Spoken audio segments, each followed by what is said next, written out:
அன்பு சொந்தங்களே, நம்முடைய இந்தியாவிற்கும் இலங்கைக்கும் இருக்கக்கூடிய குறிப்பாக மீனவர்கள் சம்பந்தப்பட்ட பிரச்சனைக்காக கடந்த வாரம் வெளியுறவுத்துறை அமைச்சரை சந்திப்பதற்காக வந்தோம். வெளியுறவுத்துறை அமைச்சரை சந்திச்சுட்டு ஜெய்சங்கர் ஐயாவை சந்திச்சுட்டு உங்கள்கிட்ட பேசணும். அன்னைக்கே உங்களுக்கு உறுதியளிச்சுட்டு போனோம். அடுத்த மீட்டிங், ஃபாலோ அப் மீட்டிங், இதை முழுமைப்படுத்துவதற்காக மீன்வளத்துறை அமைச்சரை இன்று சந்திக்கிறோம் அப்படின்னு சொல்லிட்டு போயிருந்தோம். அதே போல இன்று நம்முடைய மீனவ பிரதிநிதிகள் பாரதிய ஜனதா கட்சியினுடைய மூத்த தலைவர்களோடு இணைஞ்சு இங்க வந்திருக்கிறாங்க. மீன்வளத்துறை அமைச்சர் ராஜீவ் ரஞ்சன் சிங் ஐயா அவர்களோடு மீன்வளத்துறையினுடைய 2 இணை அமைச்சர்கள், அவர்களோடு நம்முடைய அமைச்சர் அண்ணன் முருகன் அவர்களோடு மீன்வளத்துறையினுடைய செயலாளர், வெளியுறவுத்துறை அமைச்சர் சார்பாக அவருடைய பிரதிநிதி, இவ்வளவு பேர் நடந்த ஒரு பெரிய மீட்டிங் நடந்துச்சு. அதுல நம்முடைய மீனவ சொந்தங்கள் எல்லாம் நிறைய ஆக்கப்பூர்வமான ஆலோசனைகளை நம்முடைய அமைச்சர் அவங்களுக்கு கொடுத்தாங்க. அதே நேரத்தில் நம்முடைய மத்திய அமைச்சர் ஐயா ராஜீவ் ரஞ்சன் சிங் அவர்கள் தமிழ்நாட்டுக்கு தான் இந்தியாலேயே அதிகமான திட்டங்கள் மத்ஸ்ய சம்பந்த யோஜனா நம்ம சொல்றோம், மீன்வளத்துறையினுடைய பிளாக்ஷிப் ப்ரோக்ராம்.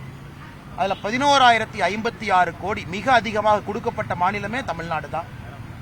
ஆழ்கடல் படகுகள் 1,20,00,000 ரூபா, 1,20,00,000 இருக்கக்கூடிய படகுகள் 50 படகுகளுக்கு மேல நம்ம கொடுத்துருக்கோம்.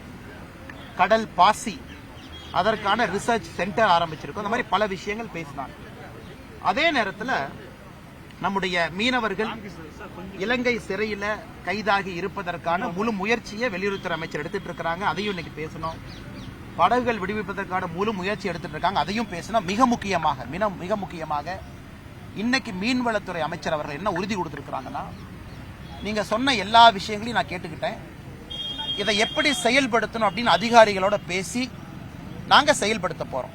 குறிப்பா தமிழ்நாட்டு மீனவர்களுக்கு ஸ்பெஷல் ஸ்கீம் வேணுமா, மத்திய அரசு செயல்படுத்தும். இரண்டாவது, இலங்கை கடற்பரப்பு சம்பந்தப்பட்ட பிரச்சனைக்கு மீன்வளத்துறை அமைச்சர் திரு ராஜீவ் ரஞ்சன் சிங் அவர்களும் வெளியுறவுத்துறை அமைச்சர் திரு ஜெய்சங்கர் அவர்கள் 2 மீட்டிங் நம்ம முடிச்சிட்டோம். 2 பேரும் நம்முடைய பாரத பிரதமர் நரேந்திர மோடி ஐயாவை சந்திக்க போறாங்க. ஏன்னா மீனவருடைய கருத்துக்களை 2 பேரும் தனித்தனியா கேட்டாங்க. 2 பேரும் மோடி ஐயா எடுத்துட்டு போக போறாங்க. இதுக்கு என்ன மாதிரி சொல்யூஷன் கொடுக்கலாம், குறிப்பாக மீனவர்கள் அவங்க இன்னைக்கு கடல் பரப்பு ரொம்ப குறைஞ்சிருச்சு, அவர்களுக்கு கேஜ் பிஷிங் மாதிரி கொடுக்கலாமா, கடல் பாசி சம்பந்தப்பட்ட விஷயத்தை கொடுக்கலாமா, குறிப்பாக நம்முடைய கடல் பரப்புல இளைஞர்களுக்கு வேலை வாய்ப்பை எப்படி உருவாக்கலாம், இது சம்பந்தமான நாங்க பேசிட்டு பிரதமர் ஐயா எடுத்துட்டு போறோம்னு.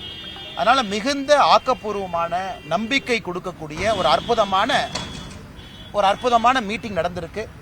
நம்முடைய மீனவ பிரதிநிதிகளும் ரொம்ப சந்தோஷப்பட்டாங்க. எனக்கு கிட்டத்தட்ட 1.5 மணி நேரத்துக்கு மேல அமைச்சர் நேரம் கொடுத்து பேசியிருக்காங்க. அதனால இந்த செய்தியை முதல்ல பத்திரிகை நண்பர்களுக்கு தெரியப்படுத்துறோம்.